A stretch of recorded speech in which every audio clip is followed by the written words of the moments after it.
ایک باپ نے اپنے بیٹے کو 3-4 تھپڑ رسید کر دیے اور کچھ دیر بعد غصہ ٹھنڈا ہوا تو بیٹے سے جا کر سوری بول دیا۔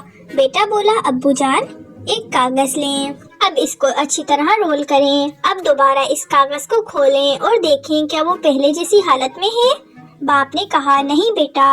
بیٹا، صحیح کہا ابو جان، رشتے بھی اس کاغذ کی مانند ہوتے ہیں، سوری کہنے یا معذرت کرنے سے کام نہیں چلتا، کچھ بھی پہلے جیسا نہیں ہوتا۔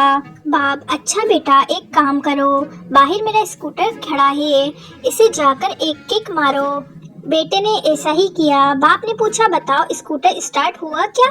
بیٹا، نہیں ابو جی۔ باپ، اب 3-4 کک مارو اور بتاؤ اسٹارٹ ہوا؟ بیٹا، جی ابو جی اسٹارٹ ہو گیا۔ باپ، تو بھی وہی اسکوٹر ہے، کاغذ نہیں۔ اٹھ گدھے، جا دہی لے کر آ۔ شادی کی پہلی رات بیوی نے شوہر سے کہا، میں آپ کو بتانا چاہتی ہوں کہ میرے دانت نکلی ہیں۔ پھر شوہر نے اطمینان سے سانس لی کہ میں بھی کچھ بتانا چاہتا ہوں، میری لکڑی کی ٹانگ، شیشے کی آنکھ اور وگ بھی نکلی ہے۔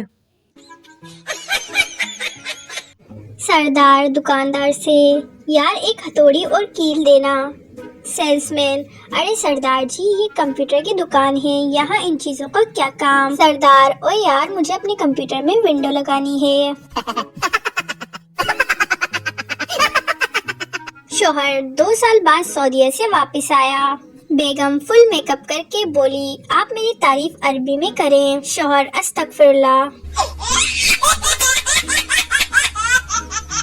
لڑکیوں کی شاپنگ، دکاندار کپڑے دکھا دکھا کے تھک گیا۔ لڑکی، بھائی اور دکھائیں۔ دکاندار، باجی ان کے علاوہ کفن ہے۔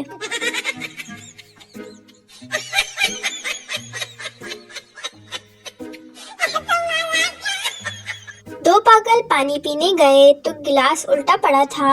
پہلا پاگل، اس کا تو منہ ہی نہیں ہے۔ دوسرا پاگل، یہ تو نیچے سے بھی ٹوٹا ہوا ہے۔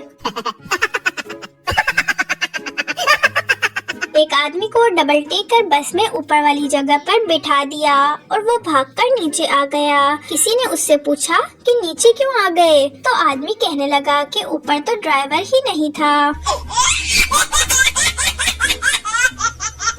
ناظرین، ویڈیو پسند آئی ہو تو لائک کر دیں اور مزید ویڈیوز دیکھنے کے لیے چینل کو سبسکرائب کر دیں۔